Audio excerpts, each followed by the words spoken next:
नमस्कार। मैं वीके शास्त्री अपने चैनल के माध्यम से आप सभी दर्शकों का बहुत बहुत स्वागत करता हूं। राहु ने बदला घर, अब बदलेंगे आपका जीवन। अब दिखेगा राहु का जलवा। जी हाँ, 30 अक्टूबर 2023 को जब राहु ने राशि परिवर्तन किया और चांडाल दोष समाप्त हुआ, तो राहु जन्य कष्टों से राहत तो धीरे धीरे मिलनी शुरू हो गई होगी, लेकिन उस समय राहु अपना शुभ फल देने में सक्षम नहीं थे, क्योंकि उस समय राहु का अंश बल 0 डिग्री था। लेकिन अब राहु ने 27 डिग्री की उस सीमा को पार कर लिया है, जहाँ से राहु को बल प्राप्त होता है और राहु अपना शुभ फल प्रदान करने की स्थिति में आ चुके हैं। तो इस वीडियो में हम इसी बात पर चर्चा करेंगे कि अशुभ और ख़राब राहु के कारण आपको जीवन में क्या क्या कष्ट मिले, और अब राहु के देवगुरु बृहस्पति जैसे शुभ ग्रह की राशि में गोचर करने पर आपको क्या क्या शुभ फल और लाभ मिलने जा रहे हैं। लेकिन उससे पहले आपको ये समझना ज़रूरी है कि राहु आपके जीवन को किस तरह प्रभावित करते हैं और आप कैसे जानेंगे कि राहु आपको अशुभ फल दे रहे हैं। राहु को ज्योतिष शास्त्र में दैत्यों के सेनापति की संज्ञा दी गई है और हमारे जीवन की 60 to 70% समस्याओं का कारण राहु ही होते हैं। लेकिन आज के समय में राहु ही हमें वो सब कुछ दे सकते हैं जो हम पाना चाहते हैं, क्योंकि कलयुग के किंग हैं राहु। राहु एक ऐसा ग्रह है जो अचानक से विपरीत दिशा से एक्टिवेट होकर कार्य करने लगता है। आपका कोई काम काफ़ी दिनों से नहीं हो पा रहा था, अचानक से राहु की अंतर्दशा या प्रत्यंतर दशा शुरू हुई, आपका वो काम एकदम से पूरा हो गया। राहु के भीतर अतीन्द्रिय शक्ति है और उसमें हर तरह के षड्यंत्र को समझने की क्षमता है, उससे निपटने की भी क्षमता है राहु में। राहु विदेश के भी कारक हैं और इसलिए जिनकी कुंडली में राहु अच्छा होता है वो विदेश जाते हैं, विदेश में बहुत अच्छा धन अर्जित करते हैं। आज की डेट में राहु, केतु, शनि और मंगल जिन्हें पाप ग्रह की संज्ञा दी गई है, वही हमें जीवन में ऊपर उठाते हैं, धन वैभव देते हैं, मान सम्मान देते हैं और हर तरह का सुख भी देते हैं। इसलिए जब भी मनुष्य के जीवन में राहु की महादशा या अंतर्दशा शुरू हो, उस समय व्यक्ति को विशेष सावधानी बरतनी चाहिए। राहु का निरंतर उपाय करते रहना चाहिए ताकि राहु के शुभ फल प्राप्त हो सके। लेकिन यही राहु अगर कुंडली में अशुभ हुए तो तरह तरह के कष्ट देते हैं, बनते बनते काम बिगड़ जाते हैं। तो कैसे पहचाने कि कुंडली में राहु हमें अशुभ फल प्रदान कर रहे हैं, क्योंकि हर व्यक्ति तो ज्योतिष का ज्ञाता होता नहीं है। तो कैसे पता लगेगा कि राहु हमारी कुंडली में हमें अशुभ फल दे रहे हैं। देखिए, कुछ लक्षण मैं आपको बता रहा हूँ। अगर राहु खराब हों तो सबसे पहले तो हमारी मानसिकता को खराब कर देते हैं। मन में लगातार नेगेटिव फीलिंग्स आती हैं, एक अनजाना सा भय हमेशा बना रहता है। राहु हमारी सोच को नेगेटिव कर देते हैं, हमें ये लगता है कि हम जीवन में कुछ कर ही नहीं सकते। मन में भ्रम की स्थिति पैदा होती है और हम रस्सी को भी सांप समझकर उससे डरते रहते हैं। अगर आपके साथ लगातार चीटिंग हो रही हो, लगातार धोखा मिल रहा हो, सरकार से जुड़े कार्यों में लगातार असफलता मिल रही हो, किसी भी काम में मन ना लग रहा हो, अचानक से अशुभ घटनाएं आपके जीवन में घटित होने लगें, तो आप ये समझ जाइए कि राहु आपके जीवन में खराब फल दे रहे हैं और तुरंत राहु का उपाय कीजिए। इसके अलावा राहु खराब हो तो घर में कबाड़ जमा होने लगता है, खास करके इलेक्ट्रिक आइटम्स का कबाड़। राहु पारिवारिक जीवन को खराब कर देते हैं, पति पत्नी के संबंध खराब कर देते हैं, आपस में भ्रम और गलतफहमी की स्थिति भी बना देते हैं। राहु शुभ कब होता है, अब ये भी समझ लें। जब कुंडली में केंद्र के भाव या त्रिकोण के भाव में गोचर करें और अकेले गोचर करें। केंद्र के भाव 1, 4, 7, दसम भाव को विष्णु स्थान कहा जाता है, पंचम और नवम भाव को लक्ष्मी स्थान कहा जाता है।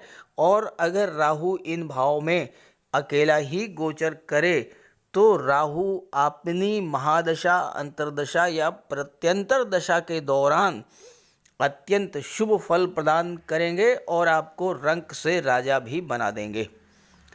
लेकिन ध्यान दीजिएगा कि अगर राहु के साथ त्रिषडाय भाव के स्वामियों की युति बन जाए, यानी राहु के साथ तीसरे भाव, छठे भाव या 11वें भाव के स्वामी आकर के बैठ जाएं, तो ये जिस भाव में गोचर कर रहे हैं उस भाव के अशुभ फल आपको प्राप्त होंगे।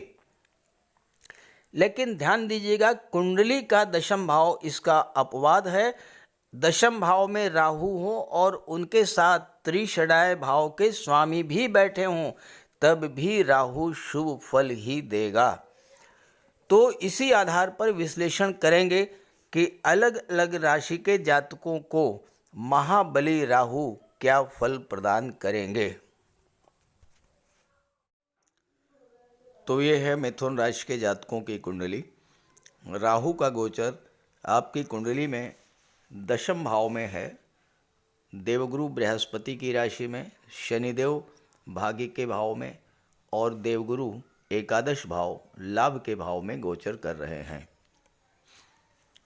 18 महीने पहले राहु का गोचर आपकी कुंडली के लाभ के भाव में था और लाभ के भाव में राहु से ज़्यादा लाभ कोई दे ही नहीं सकता, राहु से ज़्यादा धन कोई दे ही नहीं सकता।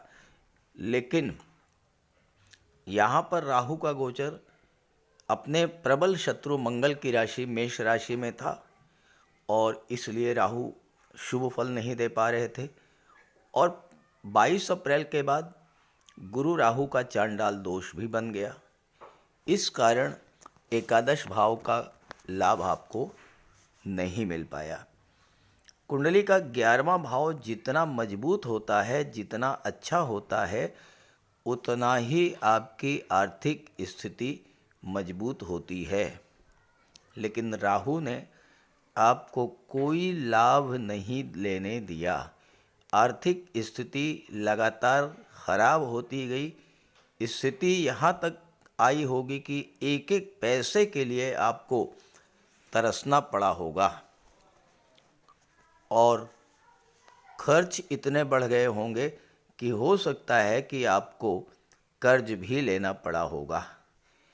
11वां भाव आपका सोशल सर्किल होता है, आपके बड़े भाई बहनों का होता है।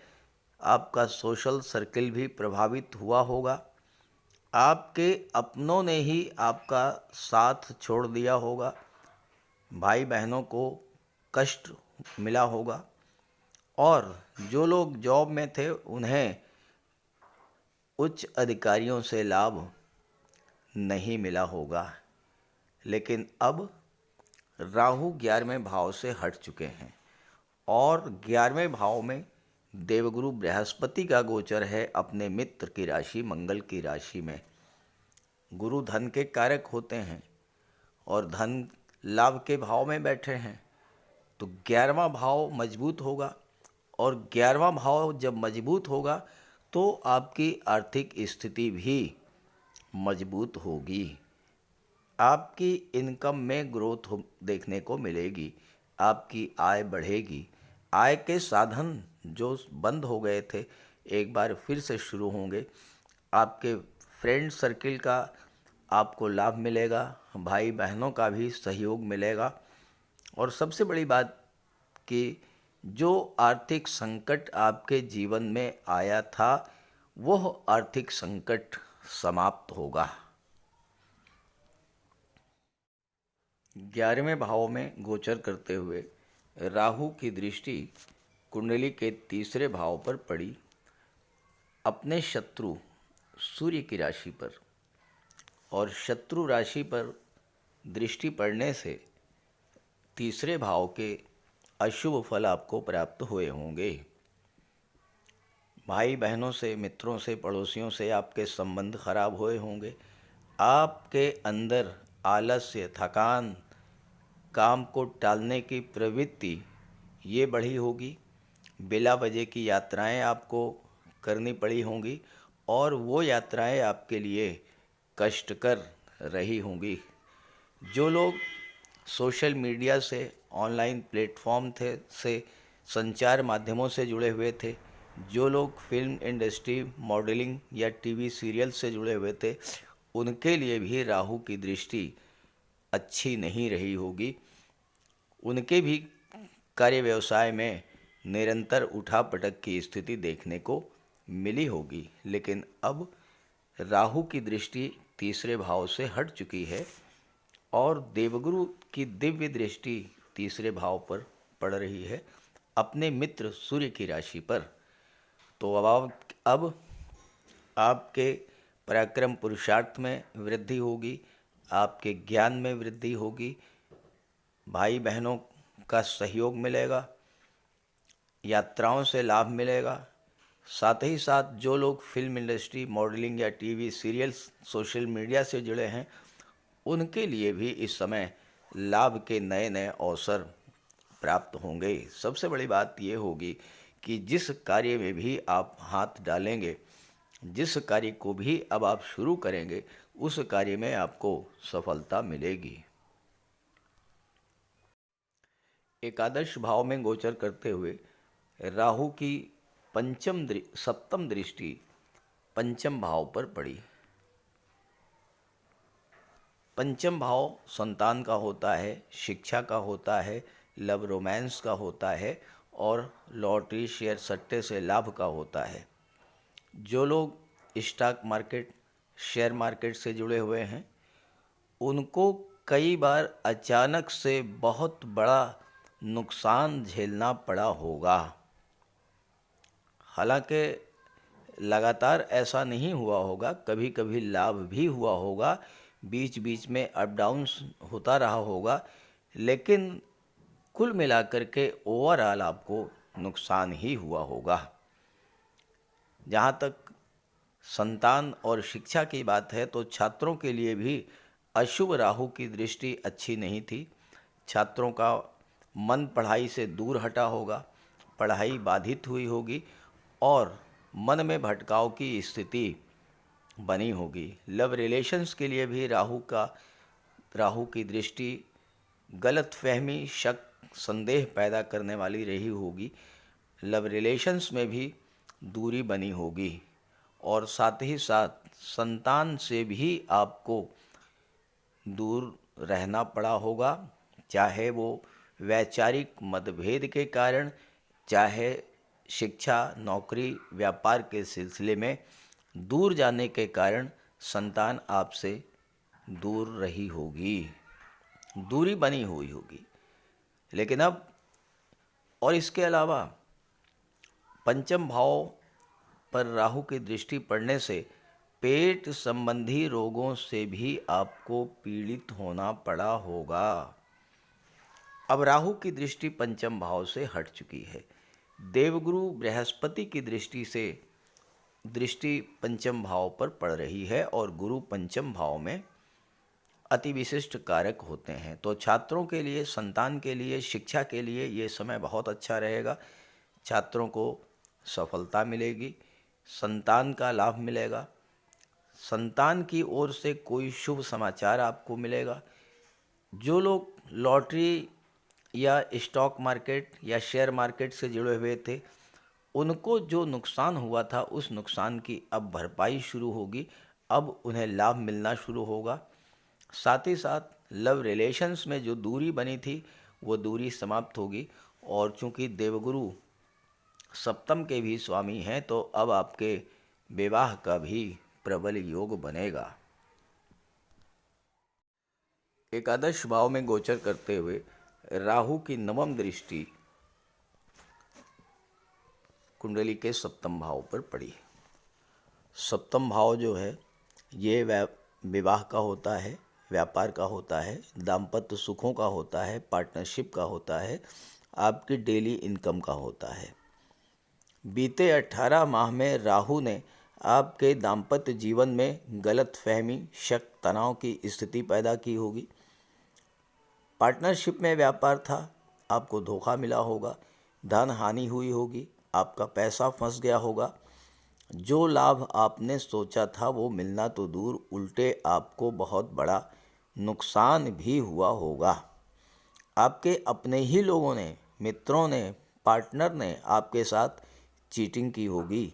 व्यापारिक गतिविधियों में मंदी आई होगी। हाँ, अगर आपकी जन्म कुंडली में राहु बहुत अच्छे हुए तो परेशानियां कम आई होंगी, लेकिन राहु अगर ख़राब हुए तो और ज़्यादा परेशानी आपको आई होगी। कमेंट करके बताइएगा। आपकी डेली इनकम में भी कमी आई होगी। अब सप्तम भाव से राहु की दृष्टि हट चुकी है और देवगुरु बृहस्पति की दिव्य दृष्टि सप्तम भाव पर पड़ रही है। मिथुन राशि के वो जातक जो विवाह के इच्छुक थे, प्रयास कर रहे थे लेकिन सफलता नहीं मिल रही थी, अब गुरु की दृष्टि पड़ने से विवाह संपन्न होगा, विवाह के रिश्ते फाइनलाइज होंगे। खास करके कन्याओं के लिए गुरु की दृष्टि सप्तम भाव पर पड़ना 1 मई तक, जब तक गुरु एकादश में रहेंगे, विवाह का प्रबल योग बनता है। व्यापार व्यवसाय में जो आपको घाटा हुआ था, जो नुकसान हुआ था, जो आपके साथ चीटिंग हुई थी, वह भी रिकवरी आपको होगी। उसका आपको लाभ अब मिलना शुरू होगा। अच्छे पार्टनर मिलेंगे। जो पैसा डूबा था वो पैसा आपको मिलेगा। जिन मिथुन राशि के जातकों के नए कार्यों की शुरुआत नहीं हो पा रही थी, कार्य शुरू करते ही कोई न कोई बाधा आ रही थी, अब वो नए कार्यों की शुरुआत कर पाएंगे और लाभ अर्जित कर पाएंगे। परिवार के सदस्यों, मित्रों, भाई बहनों का भी अब आपको सहयोग मिलेगा। आय के साधन बढ़ेंगे और व्यापार तेजी से आगे बढ़ेगा। अब राहु राशि परिवर्तन करके दशम में आ चुके हैं। अब इसका प्रभाव क्या होगा, आइए इसको समझते हैं। राहु का वर्तमान में जो गोचर है वो आपके लिए बहुत ही शुभ है, क्योंकि एक तो राहु केंद्र के भाव में गोचर कर रहे हैं, दूसरे राहु देवगुरु बृहस्पति की राशि में गोचर कर रहे हैं, और तीसरी सबसे महत्वपूर्ण बात है वो ये है कि 8 जुलाई तक राहु का गोचर बुध के नक्षत्र में होगा। यानी आपके राशि के स्वामी के नक्षत्र में राहु गोचर करेंगे तो राहु जो भी फल देंगे वो आपके राशि के स्वामी यानी बुध के माध्यम से देंगे। और बुध क्या हैं? बुध तो व्यापार के कारक हैं। तो 8 जुलाई तक का जो गोचर काल है वो बिजनेसमैन के लिए, व्यापारियों के लिए तो बहुत ही लाभ देने वाला रहेगा। चूँकि राहु की कोई लिमिट नहीं होती है, राहु विस्तार के कारक हैं। असीम विस्तार, अनलिमिटेड, कोई सीमा नहीं है। किसी भी चीज़ की राहु के लिए कोई सीमा नहीं है। और जिस भाव में रहते हैं उस भाव की चीज़ों के प्रति आपका लगाव भी बढ़ा देते हैं, बहुत ज़्यादा लगाव, बल्कि एक तरह से ये कहिए कि लगाव नहीं बल्कि आसक्ति को बढ़ा देते हैं। अब दशम भाव में है तो आपके कार्य क्षेत्र का विस्तार करेंगे, कैरियर का विस्तार करेंगे, काम में आपका मन लगेगा, काम के प्रति आपका लगाव बढ़ेगा और आपके अंदर ये इच्छा निरंतर जागृत होती रहेगी कि आप कैसे भी हो अपने बिजनेस का विस्तार करें, अपने कार्य क्षेत्र का विस्तार करें, और राहु इसमें आपकी हेल्प करेंगे। लेकिन 2 चीज़ों का ध्यान रखिएगा। पहली चीज़, राहु की कोई लिमिट नहीं है, तो आप अपने व्यापार व्यवसाय का विस्तार कीजिए, अनलिमिटेड विस्तार कर सकते हैं आप। लेकिन दूसरी जो चीज़ है वो है राहु सीक्रेसी के भी कारक, गोपनीयता के भी कारक हैं। आपके मन में अपने बिजनेस को, कार्य व्यवसाय को बढ़ाने के लिए आपके मन में क्या प्लानिंग है, क्या योजना है, भूल करके भी किसी को भी आप डिस्क्लोज मत कीजिएगा, किसी को भी शेयर मत कीजिएगा। आप देखिएगा राहु आपके व्यापार व्यवसाय को बुलंदियों तक पहुंचा देंगे। और दूसरी महत्वपूर्ण बात, राहु की दृष्टि छठे भाव पर पड़ेगी इस गोचर काल में। अगर आपका सिलेक्शन हो जाता है, नौकरी मिल जाती है, तो जब तक नियुक्ति पत्र हाथ में ना आ जाए और जब तक आप ज्वाइन ना कर लें, तब तक किसी को भी आप शेयर मत कीजिएगा इस बात को। आप देखिए, और अगर आपने गोपनीयता भंग की, किसी को भी शेयर किया, तो हो सकता है कि फिर कुछ डिले हो जाए, कोई बाधा आ जाए, कोई नेगेटिव इफेक्ट आ जाए। राहु की दृष्टि धन के भाव पर पड़ेगी और इस समय आपका मन ज़्यादा से ज़्यादा धन संचित करने की ओर प्रवृत्त होगा। पैसा खूब आएगा और पैसे का संचय भी होगा, धन का निवेश भी होगा, क्योंकि राहु की कोई लिमिट नहीं है। लेकिन ध्यान रहे, दो चीज़ें, राहु की लिमिट नहीं है और राहु लीगल इलीगल नहीं जानते। पैसा कहाँ से आ रहा है, किस तरह से आ रहा है, ये राहु नहीं जानते। राहु तो सिर्फ ये जानते हैं कि पैसा आना चाहिए। तो आपको यहाँ पर सावधान भी रहना होगा। लीगल वेज में, नैतिक तरीक़ों से आप धन अर्जित करिएगा। अनैतिक तरीके से धन अर्जित करेंगे तो राहु आपको वहीं पर नुकसान भी दे देंगे। राहु की दृष्टि चौथे भाव पर पड़ेगी। आप देखिएगा, राहु आपके दशम में आ रहे हैं, चौथे पर दृष्टि डाल रहे हैं। 8 जुलाई के बाद राहु शनि के नक्षत्र में गोचर करेंगे, उत्तरा भाद्रपद में, और शनि के माध्यम से अपना फल देंगे। शनि निर्माण के कारक होते हैं, भूमि भवन प्रॉपर्टी वाहन के कारक होते हैं। आपके अंदर अत्यंत तीव्र इच्छा जागृत होगी, कैसे भी हो मुझे तो एक प्लाट लेना ही है, मुझे तो एक मकान लेना ही है, मुझे फ्लैट लेना ही है, मुझे 4 व्हीलर लेना है, मुझे कैसे भी हो मकान बनवाना हो है। इस तरह की फीलिंग्स, इस तरह की भावना, इस तरह की प्रबल इच्छा आपके अंदर राहु जागृत कर देंगे। आप सोच करके बताइएगा, कमेंट करके बताइएगा, इस तरह की फीलिंग आपके अंदर आनी शुरू हो गई होगी।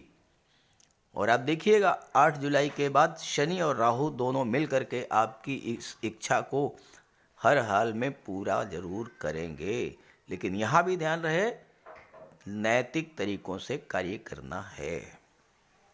मिथुन राशि के जातकों के लिए राहु का गोचर बहुत ही शुभ फल देने वाला है, क्योंकि शनि भी राहु के साथ हैं, शनि भाग्य के भाव में बैठे हैं। लेकिन अगर आपकी जन्म कुंडली में राहु कहीं से कहीं खराब फल दे रहे हों, आप कैसे खराब फल देंगे, ये कैसे पता करेंगे, तो शुरू में मैंने बताया, उसको आप समझ लीजिए, तो राहु का उपाय कर लीजिएगा, आपको लाभ मिलेगा।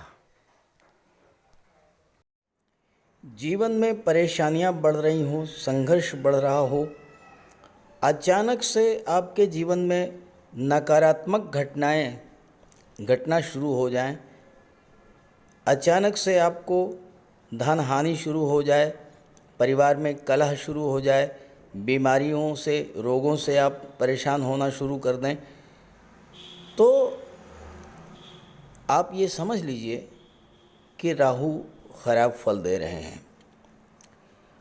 तो राहु के लिए कुछ सामान्य से बहुत सामान्य उपाय हैं, लेकिन बहुत प्रभावी उपाय मैं आपको बताने जा रहा हूँ। देखिए, देवाधिदेव भगवान भोले शंकर ये शनि पर भी नियंत्रण रखते हैं और राहु पर भी नियंत्रण रखते हैं। और अगर आप भगवान भोले शंकर की आराधना करते हैं तो शनि भी नियंत्रित रहेंगे और राहु भी कंट्रोल में रहेंगे।